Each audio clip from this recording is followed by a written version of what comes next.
This exclusive film was taken this summer by a camera team who entered the Kurdish-occupied area of northern Iraq by the only route open through Persia. This is the road to Kurdistan, although officially Kurdistan doesn't exist. It's the name given to a mountainous area called after the Kurdish tribesmen who've lived there since biblical times. The Kurds live in peace with their other neighbors, but in Iraq, for the last 5 years, they've been pinning down 2/3 of the Iraqi army in a war of independence. The only outside help they've had is unofficial from Persia. This petrol dump near the Iraqi border is available to vehicles taking supplies into the rebels. Russia, seeking a way to the Middle East oil fields through Kurdistan, once supported the Kurds. But the shifting balance of power offered the Russians other and more useful toeholds in the area. So, for the past 5 years, the Kurds have been going it alone with the tacit support of their Persian friends. It's a 600-mile drive from the Persian capital Tehran to the ill-defined border with Kurdistan.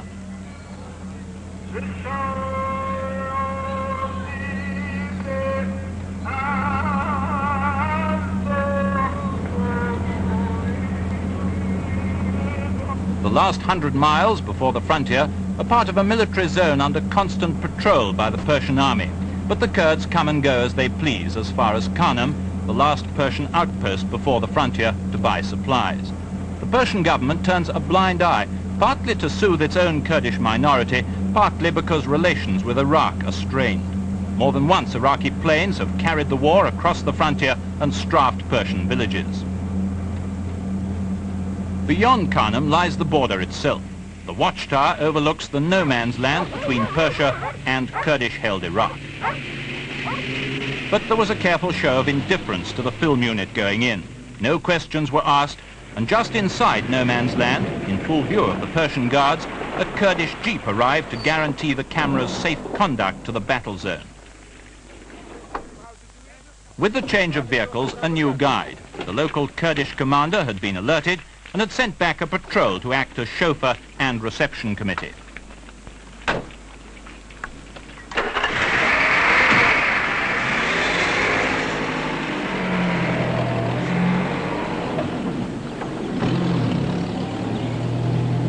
Beyond the border, the road gets worse as it twists up into the hills.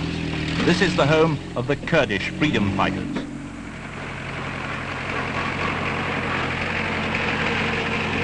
Their enemy, the Iraqi regulars, have their main garrison at Ruandus. That's about 30 miles from the Kurdish stronghold at Galala, the first Kurdish refueling point.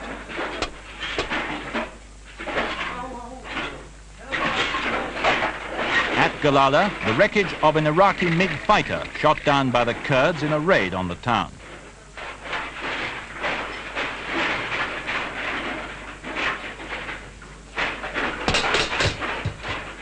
Among the buildings destroyed during the air attacks at Galala were the school and the mosque. The Kurds, though Western in language and character, still share the Islamic faith with their Arab enemies. For the past 6 years, Galala has been on constant alert for the daily whine of Iraqi jets overhead. It's the main supply center for the Kurdish warriors, or Peshmergas as they call themselves. The name means those who are prepared to die, and hundreds of them have died for what they now call the liberated area of Kurdistan.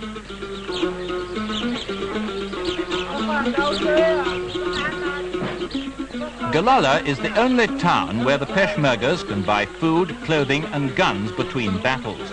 Ironically, they pay in Iraqi dinars, because although the Kurds claim all the trappings of a separate state, an army, a parliament and people's courts, they haven't got their own currency.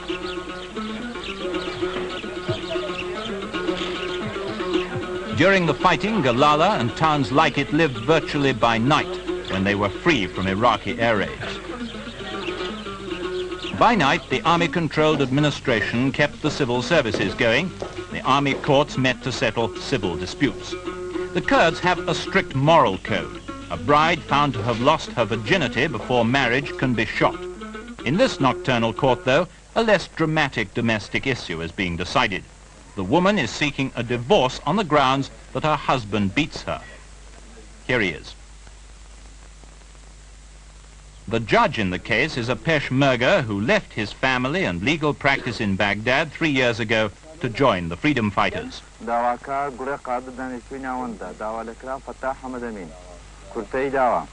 In this case, the woman's petition is unsuccessful. The judge refuses to believe her complaints and dismisses the case. The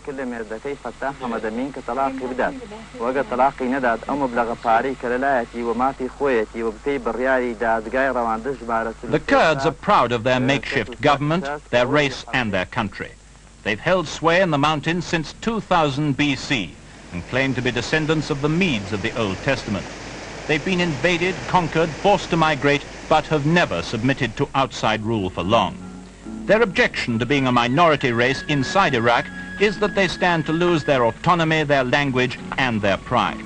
If they're to be part of Iraq, they demand full participation in the government and the army.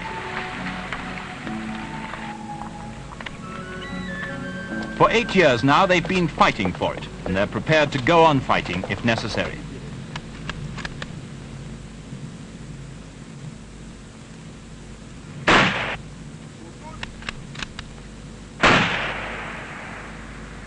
The Kurds are undisputed masters of the mountains, where the Iraqi tanks can't reach them. They're skilled guerrilla fighters. They can slip unseen amongst the rocks, and their outposts give them a bird's-eye view of any Iraqi troop movements in the valley below, and allow them to dominate the road. From lofty vantage points, the Kurds keep constant watch on enemy garrisons like Rwanda's. 30,000 Iraqi troops have been pinned down there by a handful of Peshmergas with heavy American mortars. Shells are too scarce to waste. The Kurdish aim is deadly accurate. Watch closely and you'll see another almost on target.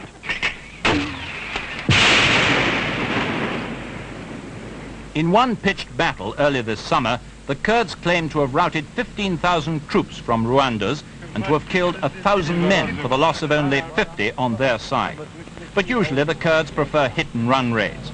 Before the enemy can return the fire, the tribesmen are back under cover, snatching a meager meal of cheese, flat bread, goat's milk, thin soup and tea. Nightfall, but no time to rest. Another patrol faces some of the 25,000 men of the Kurdish force.